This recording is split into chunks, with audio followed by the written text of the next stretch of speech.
Good afternoon, YouTube. AJ here. Just want to talk to you guys a little bit about some tracking, specifically deer tracking.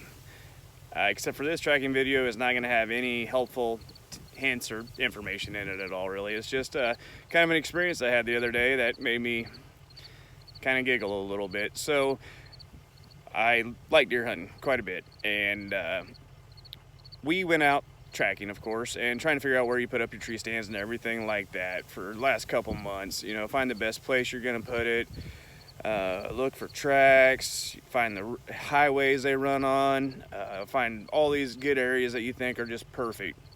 And we did quite a bit of work going into that, you know, putting out corn feeders and things like that to just get us ready for deer season, getting all our gear ready to roll and all the fun stuff.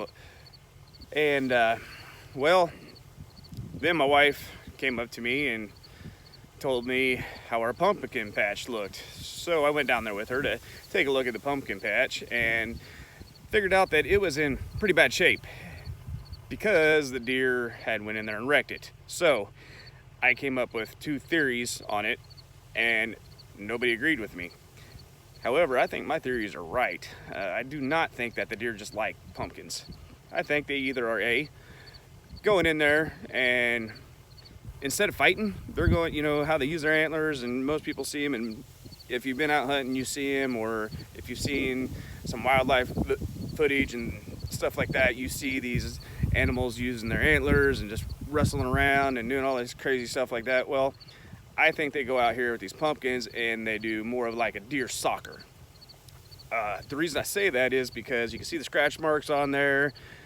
You can see all the different areas they've been stepping in and kind of walking around and digging in pretty good and scratching into the ground. So it looked like they were really working at doing what they was doing. So that's why my theory, one of my theories anyways, is that they go out there and play these games, and then they had this big cheerleading section so all the ladies can watch. The bucks are out there doing their thing, ladies are on the sidelines. The reason I say that is because there is a major highway on both sides of the pumpkin patch where these ladies and bucks are walking through and apparently standing there watching something because of all the caca that's everywhere.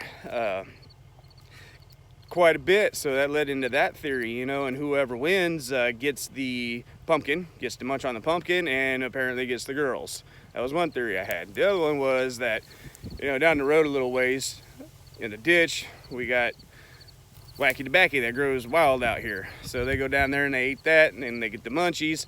And for the after party, they head to the pasture to open up nature's refrigerator and get into there and, you know, eat all the pumpkins they want to eat. And they'll bore through there, completely through the pumpkin, big pumpkins. We planted big ones down there because we wanted to have some big pumpkins for Halloween for the grandbaby and the kids to be able to play with and carve them up and blow them up and everything you do with pumpkins after you're done with them.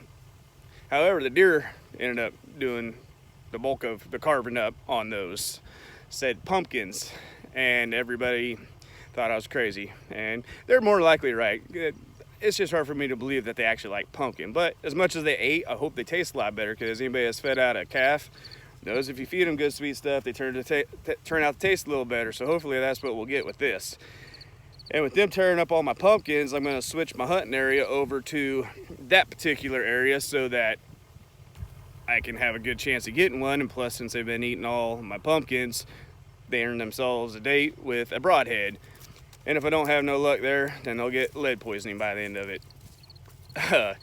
But kind of rambling on about just goofy stuff there because it just seemed funny to me when I was talking to the guys about it and rambling on about my ideas, which all in all was just, you know, joking with them, but they took me serious for a minute, I guess.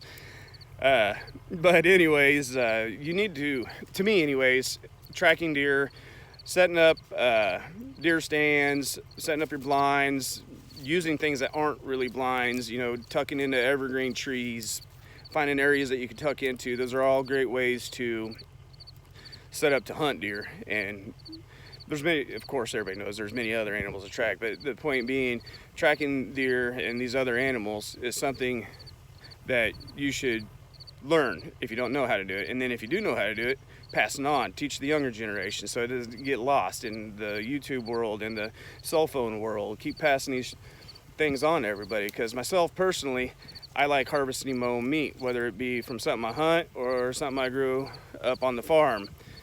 Is it always successful? No, everything in life is not. Well, for me anyways. Most everything I do is unsuccessful first, maybe second try, but eventually it works out good, whether it be hunting or building, whatever it is. It always takes me a couple times to get it to where I want it. So pass these traits on, but try to pass them on to where they don't have to do it as many times as we do to be able to get what they want or what they need to pack their freezers and have a good time doing it. So get out and teach your kids, your grandkids, teach them these things, learn these things. It's like every other tool we got. Get out, learn it, use it, put it to practice. That's about all I got for today. Thanks for watching. Please like, share, subscribe.